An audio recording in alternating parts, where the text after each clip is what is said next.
اب میں آپ کو توجہ دلانا چاہتا ہوں، ایک تو گوتم بدھ کا فلسفہ، اس کے فلسفے کا مین تھیم یہ ہے سروم دکھم، آل از پین، آل از سفرنگ.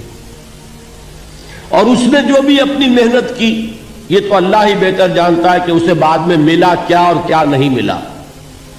ایک بات آپ سے عرض کر دوں، گوتم بدھ کے بارے میں ایک بہت جید عالم، میرے نزدیک بر صغیر پاک و ہند کے علماء میں جو اس صدی کے علماء ہیں ان میں ان کا بہت اونچا مقام ہے، مولانا مناظر احسن گیلانی رحمت اللہ علیہ.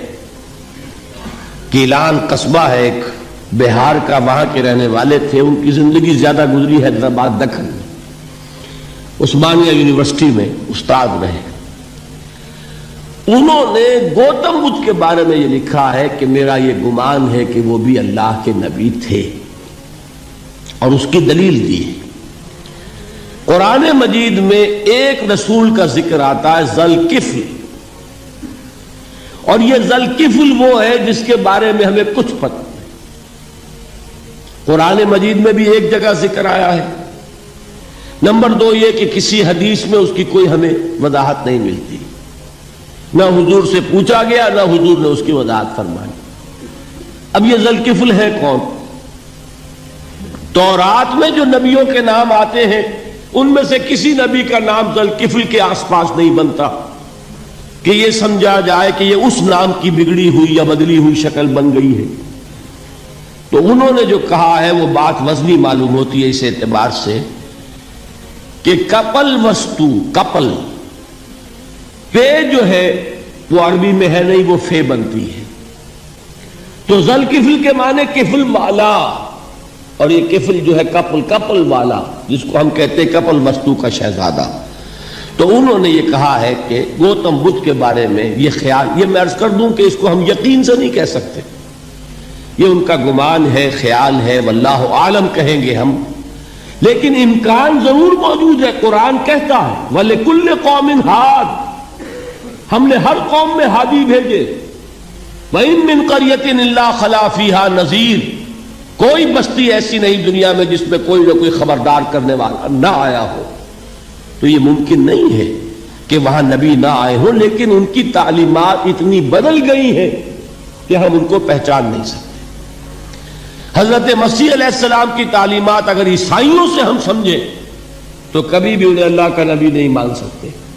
یہ تو قرآن مجید میں آ کر حضرت مسیح علیہ السلام کی اصل حقیقت ہمیں پائی، ورنہ تو خدا کا بیٹا، ثالث الثلاثہ، ان کو کیسے ہم مانتے؟ لیکن یہ کہ قرآن نے بتایا. تو جان لیجئے ہو سکتا ہے کہ گوتم بدھ بھی اللہ کے نبی ہو، لیکن ہو سکتا ہے کہ درجے میں کہیں گے، یقین سے نہیں کہیں. بہرحال گوتم بدھ نے اس دکھ، رنج، صدمہ، غم جو انسان کا مقدر ہے اس کا مشاہدہ کیا، اور پھر تپسیائیں کی، علم حاصل کیا، رشیوں منوں کے پاس گیا. اس نے کوشش کی کہ معلوم ہو سیلویشن کا راستہ کون سا ہے، اس دکھ سے نجات پانے کی کوئی سبیل بھی ہے کہ نہیں، اس غم سے، اس نجات سے، اس اندوہ سے انسان کسی طریقے سے چھوٹ سکتا ہے یا نہیں. اسی کو سیلویشن کہتے ہیں انگریزی میں، اسی کو ہندی میں نروان کہتے ہیں، اسی کو عربی میں نجات کہتے ہیں. ان النجات معلقۃ بمجموع هذه الاشیاء. میں نے امام راضی رحمت اللہ علیہ کے الفاظ میں آپ کو وہ لفظ بتایا، نجات کی راہ. اچھا، جدید فلسفوں میں جن حضرات کو دلچسپی کی بات ہے انہی کے بارے میں یہ عرض کر رہا ہوں. جدید فلسفوں میں بھی ایک فلسفہ ہے وجودیت، ایگزسٹانشلزم. آپ نے نام سنا ہوگا سارترے، یہ فرینچ فلسفر، اور اس وقت دنیا میں جو نوجوان نسل ہے وہ بہت زیادہ متاثر ہوئی ہے سارترے کے فلسفے سے. کرکیگارڈ پرانے دور میں اور سارترے اس دور میں، ان کے فلسفے کا نام ہے وجودیت، ایگزسٹنشلزم. اس کا مرکزی خیال بھی یہی ہے، انسان کے لیے دکھ ہی دکھ ہے، صدمہ ہی صدمہ ہے، رنج ہی رنج ہے.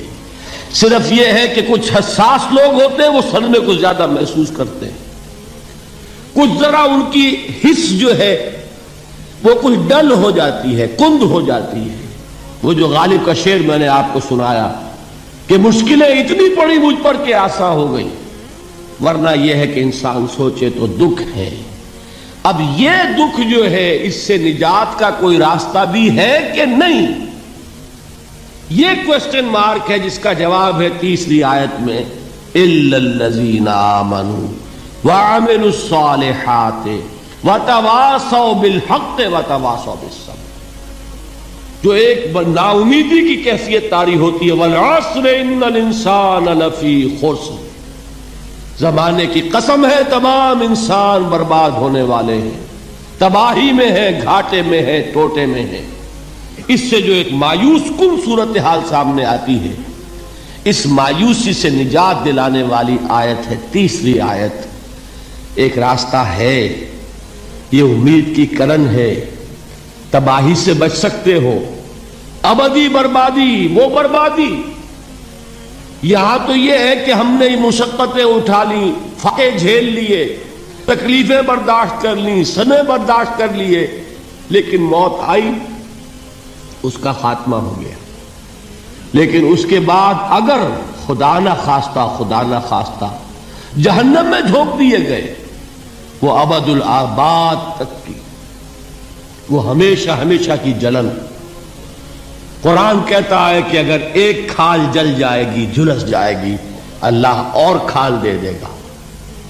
دیکھیے یہ بھی جدید دور میں آپ کو معلوم ہوگا، بورس بکائی نے جو کتاب لکھی ہے دی فرینچ سرجن، اس نے ثابت کیا ہے کہ قرآن مجید نے جتنے نیچرل فینومینا کا حوالہ دیا ہے وہ بالکل سائنس کے مطابق ہے۔ آج ہمیں یہ معلوم ہے کہ حس جو ہے وہ صرف کھال میں ہوتی ہے، کھال حساس ہوتی ہے، کھال اتر جائے نیچے جو ہے گوشت جلے گا، آپ کو تکلیف نہیں ہوگی۔ معلوم قرآن نے کہا ہے کہ جب کھالیں ان کی جھلس جائیں گی ہم نئی کھال دے دیں گے، تاکہ وہ سوزش جو ہے، وہ جلن کا احساس برقرار ہے، وہ ختم ہونے نہ پائے۔ حالانکہ اس کی ضرورت نہیں ہے، اگر اندر کا گوشت بھی حس والا ہوتا تو پھر کھال دوبارہ عطا کرنے کی ضرورت نہیں ہے، گوشت جلے گا، اس سے بھی جلن کا اور سوزش کا احساس ہو جائے گا۔ لیکن قرآن کہتا ہے کہ نہیں، کلما نضجت جلودہم بدلنا لہم جلودا غیرہا، جب ان کی کھالیں جھلس جائیں گی، جل جائیں گی، ہم ان کی کھالیں بدل دیں گے تاکہ وہ سوزش برقرار رہے۔ ثم لا يموت فیہا ولا یحیا، پھر نہ وہ اس میں جی سکے گا نہ مر سکے گا، نہ زندوں میں ہوگا نہ مردوں میں ہوگا۔ موت کو پکارے گا، کاش کہ موت آ جائے جو مجھے اس مشقت سے اور مشکل سے چھٹکارا دلا دے۔ وہ موت جس سے اس وقت ہم بھاگتے ہیں، اگر خدا نہ خواستہ اس جہنم میں جھونکے گئے تو پھر موت کو پکاریں گے اور موت نہیں آئے گی۔ اس عذاب سے، اس ابدی ناکامی سے، اس خسران سے، اس ابدی ہلاکت سے بچنے کا کوئی راستہ ہے؟ وہ جو میدان حشر میں پکاریں گے لوگ، این المفر، کوئی جائے فرار ہے، کوئی جائے پناہ ہے؟ وہ جائے فرار، وہ جائے پناہ اس دنیا میں اللہ نے ہمیں عطا فرمائی، اسی کا نام صراط مستقیم ہے۔ الا الذین آمنوا وعملوا الصالحات وتواصوا بالحق وتواصوا بالصبر۔ ایک راستہ ہے، اس کے یہ چار نشان ہائے راہ ہے، سنگ ہائے میل ہے۔ پہلا ایمان، دوسرا عمل صالح، تیسرا تواصی بالحق، چوتھا تواصی بالصبر۔ اس صراط مستقیم بچو گے، نروان حاصل ہو جائے گا، نجات حاصل ہو جائے گی، کامیابی سے ہمکنار ہو جاؤ گے، اس ابدی خسران سے نجات پا جاؤ گے۔